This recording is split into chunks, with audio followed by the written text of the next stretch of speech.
예, 안녕하십니까. 저 박종화 회계사입니다.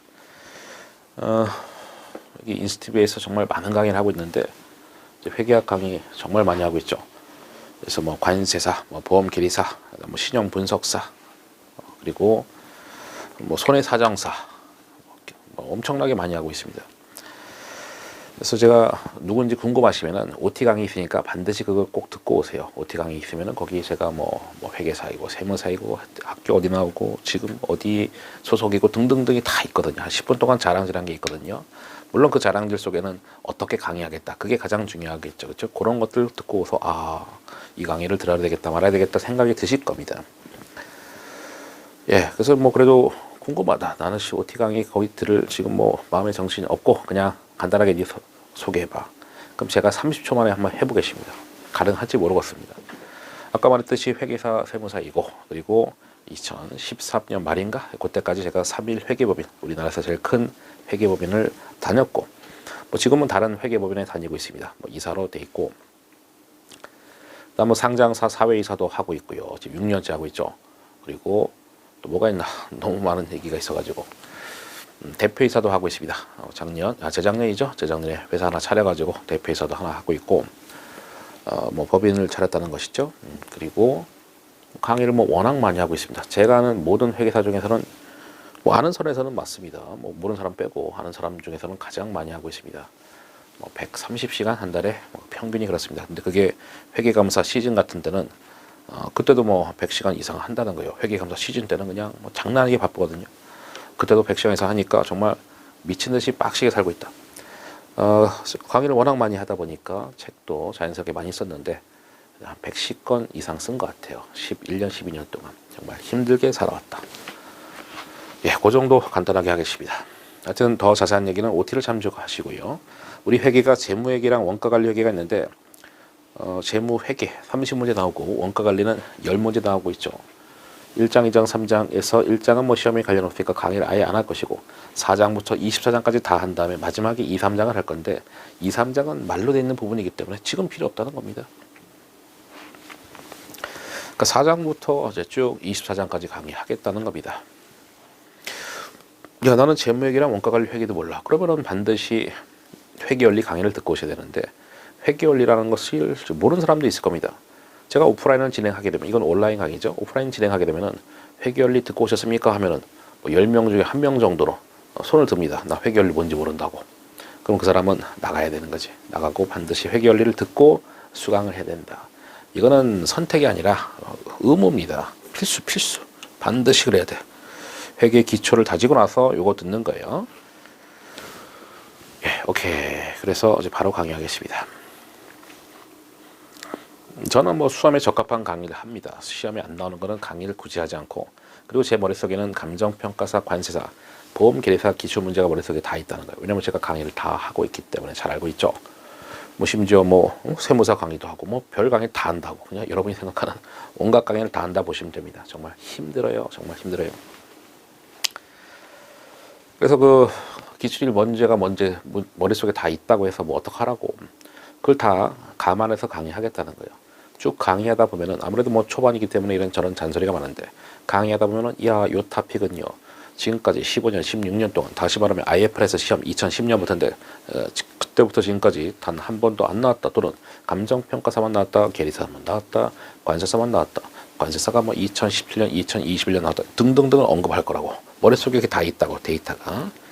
그래서 그거를 다 참고하시고 야 내가 그러면 예를 들어서 난 관세사 공부하는데 또는 뭐 계리사 공부하는데 뭐 그런 것도 알아야 되는 것이냐. 서로 문제 난이도가 비슷하기 때문에 서로 베낀다는 겁니다. 계리사 나왔던 것이 관세사에서 또 나오고 관세사 나온 것이 계리사 나오고 간평 나오고 왔다 갔다 한다는 거예요. 난이도가 뭐 유사하기 때문에 그렇게 문제 서로 베끼고 하기 때문에 지금 만약에 계리사에서 안 나왔는데 뭐 단쪽에서 나왔어. 간평 관세 나왔어. 그러면 언젠가 또 나온다는 겁니다. 서로 문제가 다 돌고 돌아요. 됐죠? 예, 이제 봅시다. 이제 강의 시작하는 거죠. OT 뭐 생각보다 오래 했네. 현금이 현급성 자산이 얼마냐. 우리 회계원리 들었으니까 저 단어만 보고도 뭔지 알겠죠. 그게 첫 번째 시험 문제입니다. 다음 중 현금 및 현급성 자산 얼마인지 계산하시오. 계산 문제가 나오는 겁니다. 그럼 현금이 있고 좀 이따가 또 뭐 현급성 자산 나오겠죠. 그래서 먼저 현금부터 보자.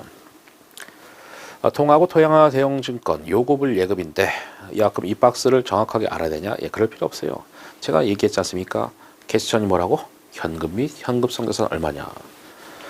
여기 있는 페이지는 우리 2판이죠. 바이블 회계 2판의 페이지니까 이렇게 잘 따라가시면 되겠고, 통화, 지폐하고 주화입니다. 지폐는 뭐 종이돈이고 주화는 동전이 되겠죠. 외국돈도 포함이다. 야 그럼 예를 들어서 어떻게 나오는 것인데, 100달러가 주어졌어. 그럼 환율 주어지겠죠.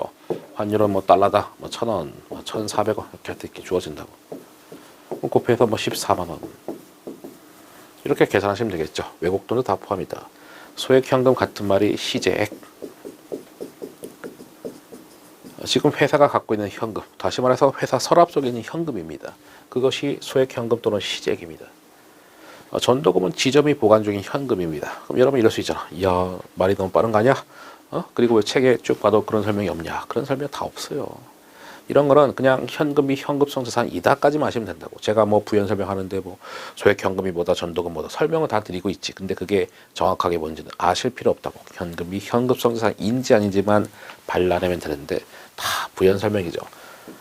본점에서 지점으로 돈 싸준 겁니다. 지점이 보관 중인 현금이 전도금이라고. 본점에서 지점 돈 싸줬는데 본점이든 지점이든 같은 회사 아니겠습니까? 당연히 현금 들어가겠죠.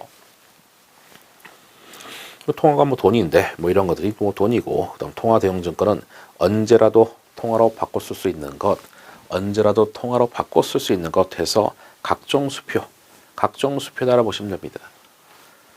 물론 수표자 들어가는 것 중에서 현금이 아닌 게 두 개가 있는데, 선일사 수표가 있고 부도 수표가 있다. 이 두 가지를 제외한 나머지는 다 언제라도 통화로 바꿀 수 있는 것 해서 현금이 된다는 것이죠. 은행 가서 내가 갖고 있는 수표를 가지고 자기압 수표를 갖고 딱 은행에서 야 지폐로 10,000원짜리 바꿔줘. 그럼 은행이 바꿔주지 않겠습니까? 언제라도 통화로 바꿔 쓸 수 있다는 것이죠. 일단 부도난 수표는 뭔데? 부도난 수표는요, 내가 수표를 받았어. 수표가 현금이라고 했었죠. 수표 받았는데 부도났대. 물론 부도난 상황이 정확하게 뭔지는 뭐 빠르면 이번 시간, 뭐 늦으면 다음 시간에 하여튼 설명드릴까. 아마 이번 시간에 아마 설명하겠죠. 그래서 부도난 상황이 정확하게 뭔지는 조만간 할 것이고, 어쨌든 수표 부도났으니까 가짜 수표잖아. 그래서 이거는 당연히 현금이 아니겠지. 선일사 수표는 발행일이 미래인 겁니다. 발행일. 지금이 2026년이라고 치자. 그럼 발행일이 뭐 2030년 뭐 이런 거야. 이렇게. 이런 거. 발행일이 미래죠. 그 수표를 딱 받은 사람이 지금 갖고 은행 가서 야 지폐로 바꿔줘 했는데, 은행에서 야 지금 2026년인데 23년이 발행일이야? 야 그러면은 뭐 너 미래에서 하냐? 뭐 이렇게 뭐 놀리지는 않고, 어쨌든 야 2023년에 요거 갖고 오면 그때 돈 줄게 이렇게 되는 거지. 그래서 일종의 어음 성격, 어떤 채권이 되는 것이죠. 만기가 뭐 이거다라고 보시면 되는 거지. 이때 가서 돈 준다. 그러면은 뭐 선일사 수표는 당연히 즉시 현금 안 되는 거지. 발행이 미래이기 때문에 이거는 채권 개념, 어음 개념이다. 만기 개념이라는 거죠. 그래서 즉시 현금 할 수 없다. 발행일이 수표를 준 날, 수표를 교부한 날, 수표를 발행한 날 다 똑같은 거예요. 수표 준 날, 발행한 날, 교부한 날. 당연히 발행일이 지금 이어야 되는데 미래니까 안 된다는 거죠. 우편화는 우편한 증서, 줄여서 우편화 이렇게 쓰는데 얘도 수표입니다. 우체국이 발행한 수표입니다. 우체국이 발행한 일종의 수표입니다. 당연히 각종 수표 현금이듯이 이렇게도 현금이 되는 거 맞죠? 제가 결혼할 때 어떤 놈이 뭐 별로 안 친한 회계사인데, 그 당시 언제 결혼했지? 하여튼 10몇 년 전에 결혼했죠. 그래서 우편한 증서 뭐 이렇게 해서 뭐 얼마짜리 이게 주더라고. 그래서 그때는 뭐 잘 모르니까 우체국 가서 걸어가서 씩씩거리면서 걸어가서 이제 돈으로 바꿔왔죠. 뭐 지금 다 온라인으로 다 할 수 있는데 그때 당시에는 뭐 그런 거 잘 모르니까. 그래서 다 즉시 현금화 가능하다. 이것도 우체국이 발행한 수표다. 배당금 지급 통지표 느낌이 딱 오죠. 배당금 이제 주식 샀을 때 배당 받을 텐데, 배당금 받아가라고 통지표가 날라온다는 거죠. 예를 들어서 야 우리 은행 가서 배당금 얼마 받아가, 이런 통지표가 날라온다고. 물론 과거에는 직접 우리은행, 국민은행 가서 돈 받았지. 근데 지금은 다 알아서 자동으로 계좌 이체가 되고 있죠. 어쨌든 지금도 뭐 통지표가 날라는 오긴 옵니다. 배당금 받아가라고 통지표 날라오는데 당연히 즉시 은행 가서 현금할 수 있다. 그 다음에는 만기자가 들어가죠. 만기가 도래된 어떤 채권의 이자표 또는 만기가 도래된 어음은 만기가 있죠. 그래서 만기 되면 돈을 받는 것인데, 그래서 이제 만기가 도래된 채권이든 뭐 어음이든 간에 그런 것들 만기차 들어간 만큼 즉시 현금화 가능하다. 요금을 예금, 요구하면 바로바로 지불한다 해서 두 개밖에 없습니다. 우리 잘 알고 있는 보통예금. 보통예금 있잖아. 뭐 이자 거의 없는 거, 이자 뭐 거의 없는 거, 보통예금. 다 하나씩은 다 갖고 있죠. 당좌예금은 어차피 제가 이번 시간에 당좌예금 구조를 설명하면서 뭐 기타 등등 설명을 할 건데 그때 보도록 하고, 요구하면 지불한다 해서 이 두 가지가 요금을 예금이고, 사실 이 내용들은 다 회계 원리 때 공부를 한 것이죠. 그러니까 회계 원리에서는 뭐 회계 기초를 다지는 것인데 어쨌든 회계 원리에서 다 공부했던 애들이라고요. 그러면 사실 현금이 아닌 게 더 중요한 거지. 손가락. 선일자 수표 아까 말했죠. 부도수표만 했고, 우표 당연히 현금이 아닌 거 알고 있지 않습니까? 수입인지도 우표예요. 정부에서 발행한 우표입니다. 이거는 운전면허 시험장 가면은요, 오른쪽 제일 위에 그게 붙어 있어요. 수입인지가 우표랑 똑같이 생겼습니다. 당연히 현금 아니지. 그 다음에 우리 차용증서 많이 들어봤지 않습니까? 내가 뭐 부모님한테 돈 빌려서 집을 샀다 이거야. 그러면 또 나중에 또 뭐 증여세 문제 같은 게 생길 수 있으니까 뭐 차용증서 주고받고 해라 이런 얘기 하지 않습니까? 실제로 돈을 빌린 거라고. 아무튼 뭐 차용증서 돈을 빌리고 빌려줬을 때 뭐 증서가 될 텐데, 빌려준 놈은 채권이고 빌린 놈은 차입금에서 이제 부채가 되는 것이죠. 이건 뭐 채권 채무인 것이지 뭐 현금이라 볼 수는 없는 것이죠. 그래서 다 채권 채무 이런 관계다. 빌려준 놈은 뭐 대여금과 같은 채권인 거고요. 갑을 뭐 갑을 해준다 들어보셨습니까? 월급을 미리 땡겨서 주는 것이지. 만약에 직원이 이 사장님 내 월급이 300만 원인데 지금 아들이 아프다. 그래서 병원비 때문에 진짜 죄송한데 1년치 월급을 미리 땡겨달라. 가압을 해달라 하라고 하는 거. 그럼 12개월치 월급이 나가는 거지. 대신에 11개월은 뭡니까? 돈을 빌려준 꼴이 되겠죠. 회사에서. 빌려준 거잖아. 일종의 대여금인 것이죠. 그러니까 제가 뭐 설명을 뭐 우표다, 그다음에 뭐 차입금이다, 뭐 대여금이다, 채권이다, 뭐 어음이다 막 설명했지만은 다 필요 없고 현금이 현금성산인지 아닌지만 구분하시면 되는 겁니다. 아까 부도수표도 뉘앙스가 뭔가 부도났으니까 현금이 아닌 것처럼 이것도 뭔가 사용이 제한됐다. 느낌이 현금 아닌 것 같잖아. 부정적인 단어다. 사용이 제한된 예금 대표적인 것이 차입 후 담보 잡힌 예금이다라고 한번 적어보세요. 차입 후 담보 잡힌 예금. 만약에 내가 뭐 보통 예금, 당좌예금이 있다 이겁니다. 은행 가서 빌렸어. 그러면 그 담보 잡히는 거 은행이 괜히 빌려줍니까? 은행 돈을 떼어먹히면 안 되니까 네가 갖고 있는 재산 갖고 와봐 해서, 건물 있어? 그럼 건물 담보 잡고, 예금 있어? 예금 담보 잡고, 뭐 이런 거지 뭐. 세상에 공짜가 어딨냐 해서. 그러니까 차입 후 담보 잡힌 예금이야. 그럼 이런 거는 원래는 보통 예금 당좌예금이라면 당연히 현금이 될 법했는데 내가 차입금 갚기 전까지는 즉시 현금할 수 없는 겁니다. 이거 건드릴 수 없다는 겁니다. 담보 잡혔으니까. 물론 예시로 한 거죠. 차입금 담보 잡힌 예금 예시로 한 것이죠. 그래서 그런 것들은 즉시 현금화가 할 수 없으니까 현금이 아니다. 그러니까 오히려 현금이 아닌 요 손가락, 걔가 더 중요한 거죠. 현급성 자산. 이거는 금융상품. 셋 중에 하나. 첫 번째, 현금 및 현급성 자산.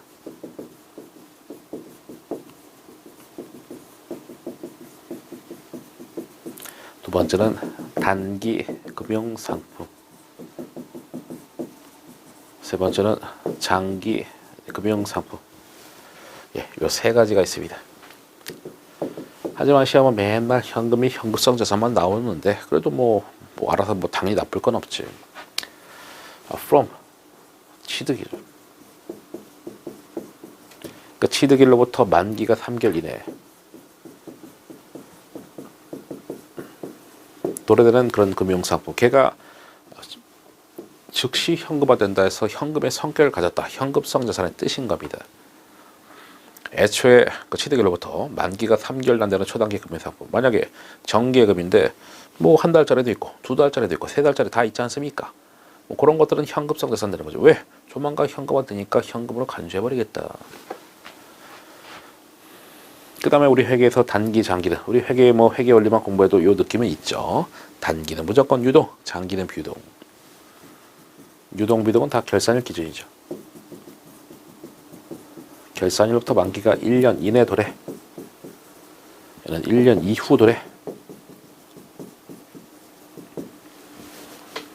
그래서 뭐 정확하게 1년 이하가 단기 또는 유동이고 1년 이후 그러니까 1년 초과는 장기 비유동인데 우리 뭐 그렇게까 찌질하게 뭐 하루 차이 뭐 그런 거 잘 안 내니까 신경 쓸 필요 없고 회계는 뭐 일할 계산 이런 거 안 하고요. 그냥 일수 계산 안 하고 다 월할 계산입니다. 아무튼 1년 이하 하면 단기, 1년 이후 그러니까 1년 초과면 장기입니다. 됐죠? 그래서 금융상품이 그러니까 정기예금이 여기도 될 수 있고 여기도 될 수 있고 여기도 될 수 있고 다 가능한 겁니다. 취득일부터 만기가 3개월 이내 도래되는 금융상품이다. 포인트는 뭐 3개월 이내지 뭐 3개월 이내 상한일도 다 만기겠죠. 그 다음 환매처럼 채권이 있다 치자. 걔가 중요한 게 아니라 그것도 마찬가지야. 만약에 환매처럼 어떤 금융상품이 있다 치죠. 그럼 괄호에 90일 돼 있어. 만기가 3개월이죠. 뭐 괄호에 만약에 120일 돼 있어. 만기가 4개월이죠. 그럼 걔는 현급성 자산 되는 거지. 얘는 어디겠습니까? 당연히 단기 금융상품 되는 거지. 그래서 그 금융상품이라고 하더라도 셋 다 가능한 거예요. 취득일로부터 만기 3개월이니까 그래 이거 맞고 그 4개월이면 만기 4개월이면 장단기 중에서 무조건 단기겠지. 당연하지. 취득일로부터 만기가 4개월이면은요 결산일로부터 12월 말이겠죠. 우리 수험 목적상 결산일은 12월 말이죠. 우리는 수험생이니까 사업년들은 100% 1월 1일 12월 말이고 결산이라는 순간 머릿속에 12월 말이다. 우리 실무 강의가 아닙니다. 실무에서는 뭐 결산일 3월 말, 6월 말, 9월 말, 12월 말 다 가능하지만은 우리 수험목세상 결산일은 12월 말, 사업년들은 1월 1일 12월 말 그런 식의 가정이 깔려 있는 것이죠. 그러니까 취득일로부터 만기가 4개월짜리야. 그럼 당연히 결산일로부터 만기가 1년 이내 도래되겠죠. 단기금융상품 오케이. 손가락. 현급성 자산 분리하기 위해서는 만기 판단할 때 보고기한 종료일 기준이 아니다. 이게 뭡니까? 결산일이지. 취득일 기준이다. 아까 얘기했죠? 취득일로부터라고. 보고기간 종료일 같은 말이 결산일. 또 같은 말이 재무상태표. 사실상 같은 거 12월 30일 다 똑같다. 보고기간 종료일 우리 사업년도 1월 1일 12월 말을 가정한다고 시험 봤을 때 그게 12월 말이고 결산일이고 재무상태표 마지막 날이고 보고기간 마지막 날이다. 다 같다. 보고기간 종료일 재무상태표 12월 말 결산일 다 똑같다. 이렇게 보시면 됩니다. 그래 취득일 기준으로 하는 것이지 결산일 기준으로 하는 거 아니다. 오케이. 두 번째 취득일로부터 만기가 3개월 이래 도래되는 금융상품. 그러면 걔는 현급성 자산 맞잖아요. 근데 뭐라 됐습니까? 사용이 제한돼 있어. 그럼 그때는 현금이 현급성 자산 될 수가 없다라는 거죠. 역시 가장 대표적인 예시가 뭡니까? 차입후 담보 잡힌 금융상품. 이렇게까지 하면은 현금이 현급성 자산 되는 게 맞잖아. 근데 걔가 차입후 담보 잡혔대. 그 차입금 갚기 전까지 내가 즉시 현금 안 돼. 내가 건드리지 못한다고. 그러니까 당연히 현금이 현급성 자산 될 수가 없겠죠.